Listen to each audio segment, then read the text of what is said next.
Hello students, welcome to the next class.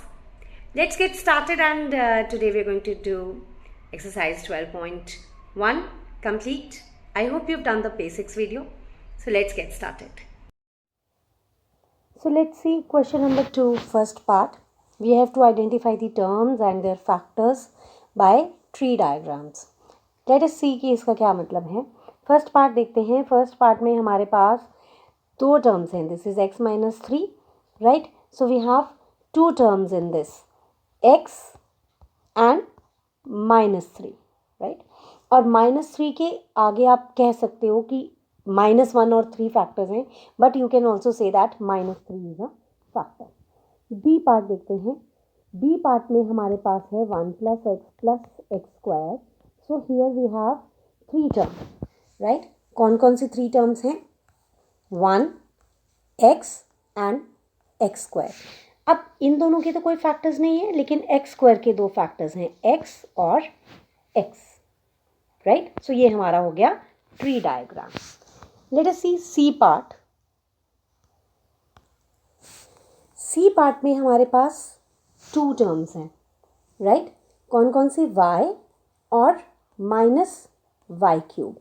अब -y³ के हमारे पास 4 फैक्टर्स हैं. -1 अलग है. Then there are 3 factors y, like y is coming 3 times. So we are having total 4 factors here, right? So this is the tree diagram. Let us see the D part. यहीं पे करते हैं इसको. Terms दो हैं.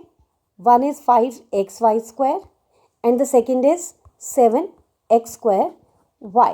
अब इसके factors देखते हैं आगे, ठीक है? इसके हमारे पास 4 फैक्टर्स हैं. 5x and y is coming 2 times, so we'll consider them as 2 different factors, right? Similarly इसके हमारे पास 4 factors हैं. 7x, x and y. Okay, let's go to the E part. In E part we have 3 terms. -ab is one term, 2b square is the second term, and -3a square is the third term. Now -ab has 3 factors. -1, क्योंकि numbers में तो -1 तो नज़र नहीं आता ना, 1 हम लिखते नहीं हैं, तो -1, then a and then b. Okay. 2b square में अगेन हमारे पास 3 फैक्टर्स हैं, 2b एंड b. और -3a स्क्वायर में अगेन हमारे पास 3 फैक्टर्स हैं, -3, a एंड a. अब -3 को -1 और 3 अलग से लिखना ज़रूरी नहीं है, because -3 itself is a number. यहाँ पे माइनस अलग से बताना ज़रूरी था क्योंकि माइनस के आगे 1 है, ठीक है? So I hope you understand the first part of question number 2. Let's see the second part. We have to again identify the terms and factors. बिल्कुल सेम है, लेकिन सिर्फ इसे हमें फैक्टर ट्री नहीं बनाना है, ठीक है? तो हम इसे अलग अलग 2 कॉलम्स दे देंगे, टर्म्स एंड फैक्टर्स. अब फर्स्ट पार्ट देखते हैं. फर्स्ट पार्ट में हमारे पास टर्म्स कितनी है? देयर आर 2 टर्म्स, -4x और 5 टर्म्स हुए हैं, राइट? और फैक्टर्स कौन कौन से? -4 और x में 2 फैक्टर्स हैं, -4 एंड x. अब यहाँ पे हम कॉमा के साथ सेपरेट कर रहे हैं. 5 में एक ही फैक्टर है, तो हम इसे दोबारा लिख सकते हैं. Late us see the second part. आप मेरे साथ बताइए, सोचिए मन में, सेकेंड पार्ट में, इस वाले पार्ट में कितनी टर्म्स हैं? How many terms you can see? You can see 2 terms. कौन कौन सी? -4x और 5y, right? You can see 2 terms.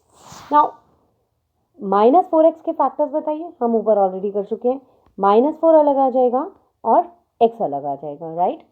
5y के फैक्टर्स बताइए. 5 एंड y. फैक्टर्स मतलब जो इनको ब्रेक कर दीजिए मल्टीप्लिकेशन में, यानी इनको वापस मल्टीप्लाई करें तो यही आ जाए, ठीक है? Now let's see the c part. C part में देखिए कितनी टर्म्स हैं? 2 टर्म्स हैं. कौन कौन सी? 5y and 3y square. अब 5y में फैक्टर्स कौन कौन से हैं? 5 और y.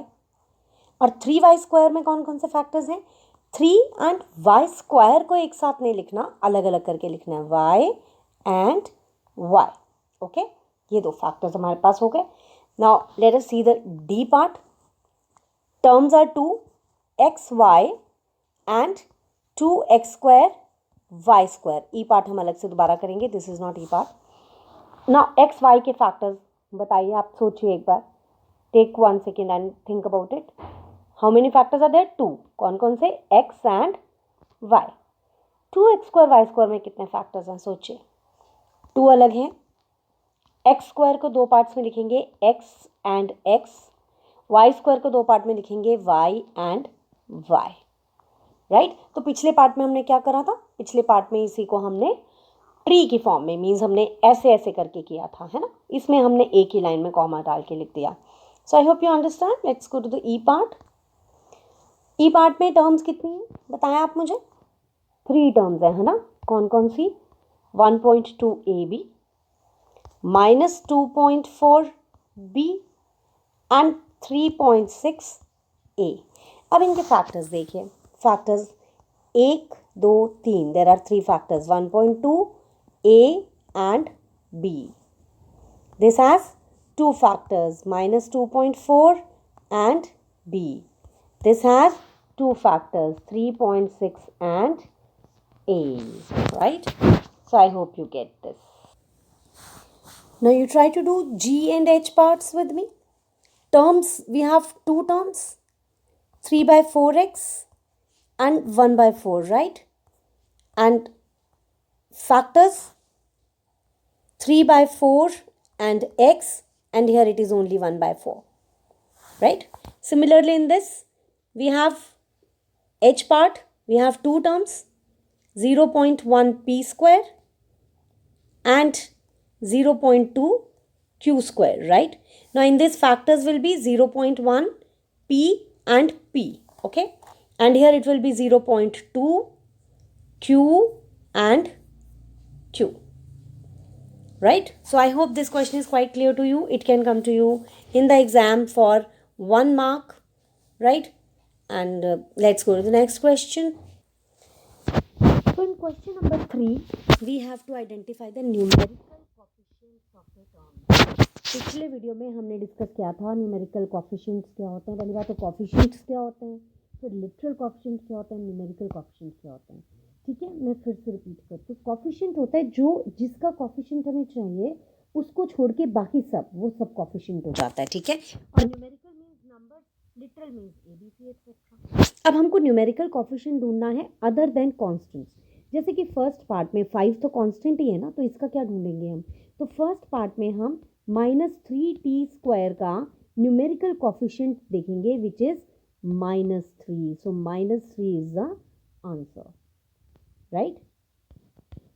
सेकेंड पार्ट में अब 1 तो कांस्टेंट है तो 1 का कुछ नहीं देखेंगे, इन तीनों का न्यूमेरिकल कोएफिशिएंट देखेंगे. तो t का न्यूमेरिकल कोएफिशिएंट क्या है? 1. t² का क्या है? वो भी 1. और t³ का क्या है? वो भी 1. ठीक है. तो इन सब का न्यूमेरिकल कोएफिशिएंट 1 1 1 हो गया. थर्ड पार्ट देखते हैं हम. थर्ड पार्ट में x का लिटरल न्यूमेरिकल कोएफिशिएंट क्या है? 1. 2xy में देखिए, 2xy में क्योंकि हमें सिर्फ न्यूमेरिकल कोएफिशिएंट चाहिए तो हम सिर्फ नंबर लेंगे, दैट इज 2. वरना 2xy में x का कोएफिशिएंट 2y हो जाएगा, y का कोएफिशिएंट 2x हो जाएगा, इस तरह से. ठीक है. और 3y में हमारे पास न्यूमेरिकल कोएफिशिएंट हो जाएगा 3. ओके.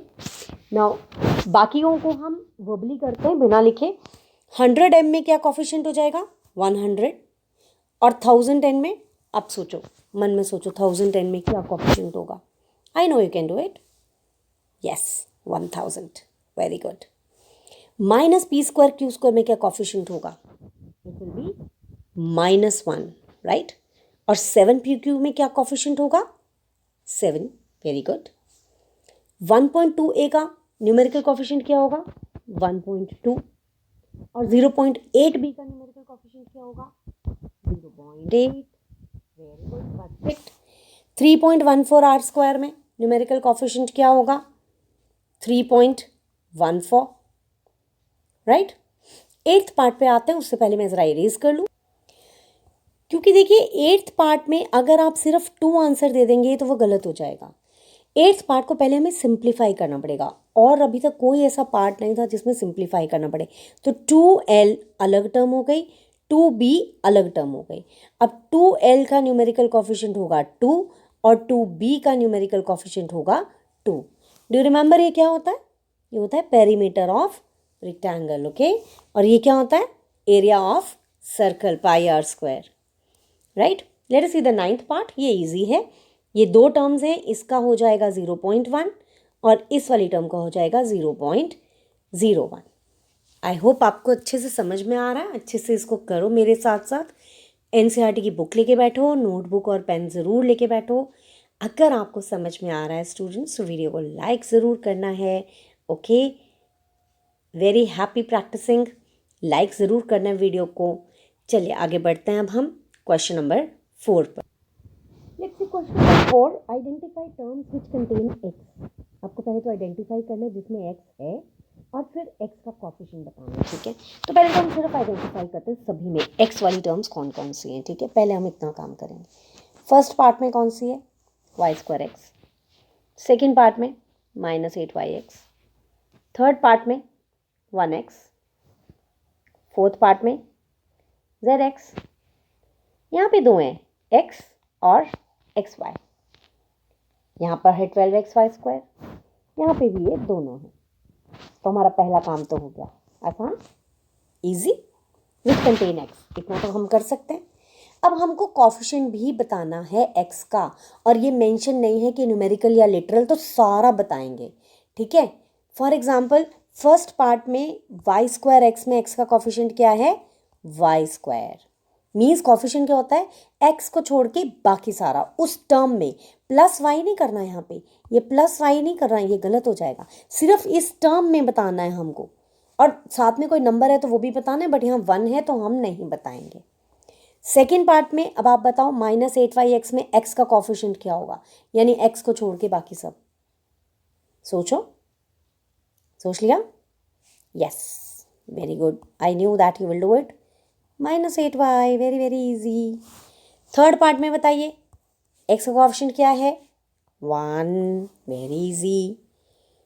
फोर्थ पार्ट में x के साथ क्या जुड़ा हुआ है? z, क्योंकि उन्होंने कहा ही नहीं न्यूमेरिकल या लिटरल। अब देखिए zx में न्यूमेरिकल कोएफिशिएंट होगा 1, लिटरल कोएफिशिएंट होगा z, और सिर्फ कोएफिशिएंट बोलेंगे तो z यानी कि 1z हो गया एक तरीके से, है ना। 1z, ये 12 नहीं लगना चाहिए, तो 1 को हम लिखें या ना लिखें कोई फ़र्क नहीं पड़ता है, ठीक है। फिफ्थ पार्ट में x वाली टर्म में कोएफिशिएंट होगा 1 और xy वाली टर्म में कोएफिशिएंट होगा y, क्योंकि दो टर्म्स हैं, ठीक है। सिक्स वाली पार्ट में कोएफिशिएंट क्या होगा? 12y square. और सेवन्थ वाले पार्ट में 7x का कोएफिशिएंट होगा 7, और xy स्क्वायर में x का कोएफिशिएंट होगा y स्क्वायर। समझ में आया? पॉज करो वीडियो को, ध्यान से देखो। जो बात नहीं समझ में आती सोचो, कमेंट करो, मुझे बताओ आपको समझ आ रहा है तब भी बताओ। Just write one word, yes ma'am, I am able to understand, that's it. Yes लिख दो, बस सिर्फ येस लिख दो, गेटिंग इट और नॉट, दैट्स इट। चलिए अब इसी क्वेश्चन नंबर 4 का हमारे पास बी पार्ट भी है। इसमें हमको वाई स्क्वायर के कोएफिशिएंट बताने हैं अब, ठीक है। तो देखिए फर्स्ट वाले पार्ट में वाई स्क्वायर वाली टर्म कौन सी है? -xy स्क्वायर, तो इसका कोएफिशिएंट क्या हो गया? -x, that's all. Second part में कौन सी है टर्म? सिर्फ 5y स्क्वायर, इसका कोएफिशिएंट क्या हो गया? 5। थर्ड पार्ट में दो हैं वाई स्क्वायर वाली टर्म्स, ठीक है। एक है -15xy स्क्वायर, इसमें कोएफिशिएंट क्या हो जाएगा? -15x, और दूसरी है 7y स्क्वायर, इसमें कोएफिशिएंट क्या हो जाएगा? 7। Very easy, I hope you understand that, right. Let's go to next question. चलिए क्वेश्चन नंबर 5 आ गया हमारे पास। Classify into monomials, binomials and trinomials. इसके पार्ट 1 वाला जो वीडियो था उसमें मैंने पूरा एक्सप्लेन किया आपको कि मोनोमियल्स क्या होता है, बाइनोमियल्स ट्राइनोमियल्स क्या होते हैं। But just for a quick revision, mono का मीन्स होता है 1, सो जिसमें 1 टर्म हो गई वो हो गया मोनोमियल, ठीक। By means 2, mono means 1, by means 2, try 3, ठीक है। तो यहाँ से हमें आइडिया मिल जाता है। 4 के लिए हम यूज़ कर देते हैं वर्ड क्वाड्रीनोमियल, ठीक है। वैसे पोलिनोमियल सभी के लिए होता है, ठीक है। पोली मीन्स मैनी, बट यहाँ पोलिनोमियल मैनी के लिए नहीं है, मोनोमियल भी पोलिनोमियल है। ठीक है, वो पॉलिनोमियल की अलग डेफिनेशन है जो आप थोड़ा हायर क्लास में पढ़ेंगे। तो ऐसा नहीं है कि क्योंकि पोली का मीन्स मैनी होता है तो मोनोमियल को पॉलिनोमियल नहीं कहेंगे, क्योंकि मोनो में तो वन है। All these are polynomials, but monomial, binomial, trinomial का स्पेशल नाम है क्योंकि ये ज़्यादा यूज़ होते हैं। बाकी क्वाड्रीनोमियल, ठीक है, पेंटानोमियल, हेक्सानोमियल वगैरह आप कर सकते हो आगे, बट उनकी ज़रूरत नहीं है। ओके, तो चलिए अब इसमें कितनी टर्म्स हैं, 1 2। तो फर्स्ट पार्ट कैसा हो गया, बाइनोमियल, राइट। हम यहाँ पे लिख लेते हैं मोनो, बाय और ट्राई। तो बाइनोमियल हो गया आपका फर्स्ट पार्ट। सेकेंड पार्ट में कितनी टर्म्स हैं, सिर्फ 1, तो ये कैसा हो गया, मोनोमियल, है ना। थर्ड में कितनी है, 1 2 3, right. So there are 3 terms, okay, 1 2 3। So ये हो गया ट्राइनोमियल, राइट। यहाँ पे लिख देते हैं हम इसको। फोर्थ में कितनी टर्म्स है, 100। It's just one term, that's it. ये भी एक टर्म है, ये भी एक पॉलिनोमियल है, चाहे इसमें एक्स हो या ना हो, क्योंकि 100 को मैं क्या लिख सकती हूँ, 100 को मैं 100 इंटू एक्स की पावर 0 लिख सकती हूँ। एक्सपोनेंट्स में आपने पढ़ा है एनीथिंग रेज़ पावर 0 इज़ 1। तो ये एक ऐसा पॉलिनोमियल है जिसमें एक्स की पावर 0 है, तो लेकिन नंबर ऑफ टर्म्स कितनी है, only 1। So it is a monomial, right. तो मोनो में हमारे पास फोर्थ पार्ट भी आ गया। अब यहाँ कितनी है, 3 टर्म्स हैं, सो इट इज़ ट्राइनोमियल। ये आप बताइए क्या हो जाएगी, वेरी गुड, मेरे साथ साथ सोचते जाइए, हम क्विकली करेंगे इसको। ये भी 2 टर्म्स हैं, सो बाइनोमियल। सिंगल टर्म है तो मोनोमियल, 3 टर्म्स हैं तो ट्राइनोमियल, 2 टर्म्स हैं तो बाइनोमियल, 2 टर्म्स हैं तो बाइनोमियल, और 3 टर्म्स हैं तो ट्राइनोमियल। ठीक है, यहाँ पे एक हल्का सा ट्विस्ट देती हूँ मैं आपको। मुझे बताइए कि 5x minus 3y plus 2x, है ना, ये कैसा है, इज इट अ ट्राइनोमियल। देखने में तो लग रहा है 1 2 3 there are 3 terms, it should be trinomial, है ना, but it is not.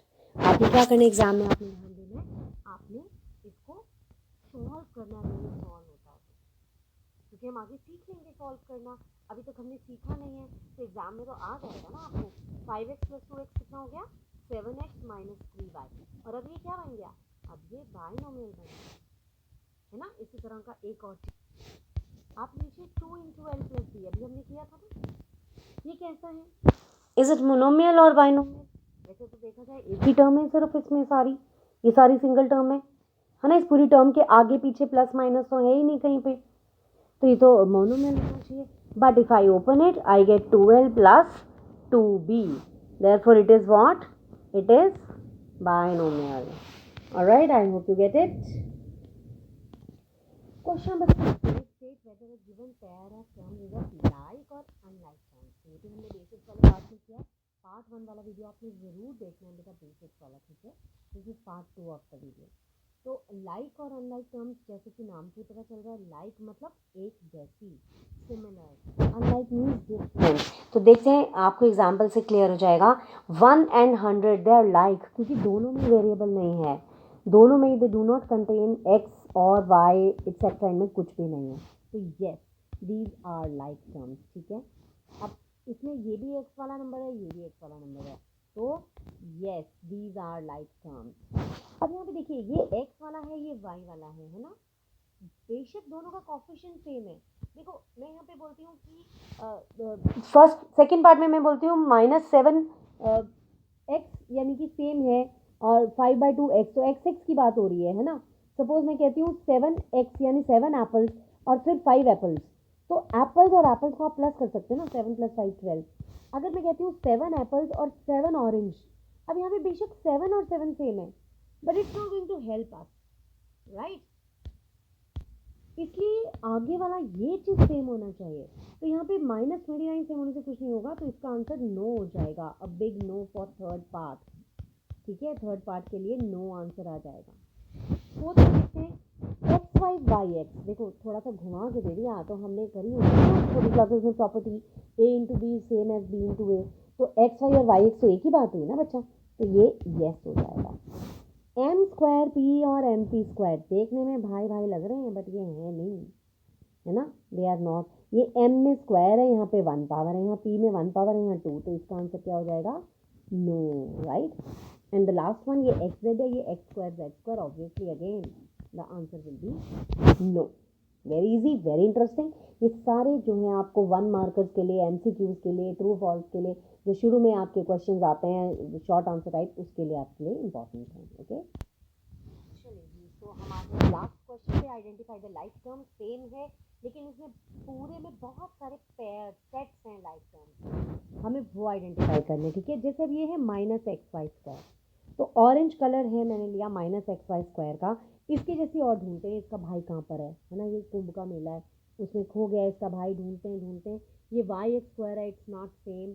8x square is not same, 2x y square ये सेम हो गया है ना।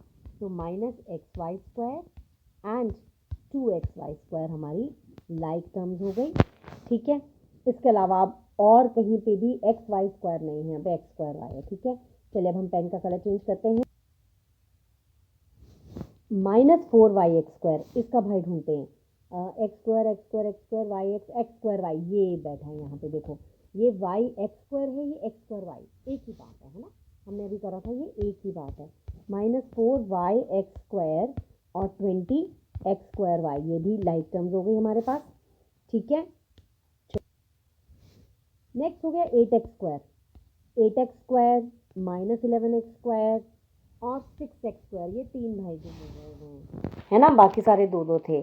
तो ये 8x², ठीक है, और उसके बाद हमारे पास है -11x² और फिर उसके बाद है -6x², ये हो गई लाइक टर्म्स। ठीक है, उसके बाद हमारे पास आ गया 7y, अब हम पेन वही रखते हैं और सर्कल कर लेते हैं, -7y और 1y, ये हो गए भाई बहन। ठीक, तो माइनस ये 7y और y। ठीक, अब इसके बाद आ गया -100x और 3x, ये भाई हो गए। ठीक है, तो -100x और 3x। उसके बाद आ गया हमारे पास -11y(x) और 2xy, यहाँ पे भी देखो थोड़ी गड़बड़ है, ये yx लिखा है, यहाँ xy लिखा है, तो ये दोनों सेम हो जाएंगे। ठीक है, so this is how you are going to pair them. I hope you understand. So with this we come to the last part of this exercise. I hope आपको समझ में आ गई है अभी तक, है ना। अगर आपको समझ में आ रहा है, please do not forget to like the video students, and do not forget to share it with your friends. कोई आपके कजिन्स हैं, फ्रेंड्स हैं, क्लासमेट्स हैं, उनके साथ शेयर ज़रूर करना है आपने। और अगर आपने सब्सक्राइब नहीं किया ना चैनल को, तो सब्सक्राइब ज़रूर कर लेना, ताकि आपको फटाफट से मिल जाए जब भी मैं वीडियो आपकी क्लास में अपलोड करूँ। ठीक है, तो चलिए लेट्स डू दिस पार्ट। अब इसमें सबसे पहले हम उठाते हैं 10 PQ, है ना। तो ये हो गया हमारे पास 10 PQ, इस पर मैं 1 लिख देती हूँ। और कहाँ पे PQ PQ PQ PQ ढूंढते, ये रही 78 PQ, इस पर भी मैंने 1 लिख दिया, है ना। अब हमने डिफरेंट तरीका निकाल रहे हैं हम जल्दी से इसको करने का। और भी है भाई कहीं PQ PQ PQ -7QP, ये भी है यहाँ पर, तो ये भी 1 हो गया। तो ये 3 हमारे पास लाइक टर्म्स हो गई, ये वाली और ये वाली, है ना। You can write them separately. Do you want me to write 10 PQ -7PQ and 78 PQ, ये हो गए लाइक टर्म्स हमारे पास। उसके बाद हम सेकेंड वाली उठाते हैं 7P। 7P का भाई कहाँ बैठा हुआ है, ये रहा 2405P, चुपके बैठा हुआ था, दैट्स ऑल, सिर्फ यहाँ पे ये 2 ही हैं। उसके बाद नेक्स्ट आ गई हमारी 8Q, ये डिफरेंट हो गई, नंबर 3 डाल देते हैं इस पर, ये आ गई यहाँ पे 3। और ढूंढो ढूंढो भाई ढूंढो, Q वाली और नहीं है, दैट्स इट, ये भी हमारा काम हो गया। चौथे नंबर पे हमारा 4th नंबर पे काम है P² Q² वाली। तो देखो अब ये देखो ना, यहाँ तक तो हम ऑलरेडी ढूंढ चुके हैं, यहाँ तक ओ ये क्या हो गया, यहाँ तक हम ऑलरेडी ढूंढ चुके हैं, है ना। तो हम आगे ढूंढेंगे, तो P² Q² हमें चाहिए, P² Q² हमारे पास नंबर 4 ये रहे यहाँ पे, है ना, ये भी नंबर 4, ये सेम हो गई हमारे पास। अब देखो हम यहाँ तक 100Q तक हमारी सारी ऑक्यूपाई हो चुकी हैं ऑलरेडी, ये सारी तो ऑक्यूपाई ऑलरेडी हो चुकी हैं, ये बची है -23, तो ये 5वां नंबर का सेट हो गया। तो -23 यानी बिना किसी अपना वेरिएबल के ABC कुछ लगा ही नहीं हुआ, तो ये 41 रहे इसका भाई, यानी कि इस पर 5 नंबर लिख देंगे, दैट्स इट, है ना, सिर्फ ये 2 ही हैं। उसके बाद आगे जी हम -5P² पे नंबर 6 लिख दो इसको, पी स्क्वायर वाली और है यस लास्ट में बैठी हुई है, ये नंबर 6 हो गया। ठीक है, अब देखो ये हमारी सारी ऑक्यूपाई हो चुकी हैं। यहाँ आके हमारे को एक नई टर्म मिल रही है, वो हमारे पास कौन सी है, 13p² तो ये दोनों इकट्ठे ही बैठे हुए हैं ना, 13p² और ये qp²। देखो qp², घुमा फिरा के देखा जाए तो p² ही बन रहा है ना, बात तो एक ही हो गई। तो ये भी लाइक टर्म्स हो गई, है ना। So I hope you understand the topic very well and इसको प्रैक्टिस कर लीजिए, क्योंकि बिल्कुल ये आपके बेसिक्स हैं जो कि आपके लिए बहुत ही यूजफुल हैं, right. And once again, I would say that don't forget to like, share, and subscribe. And very happy practicing.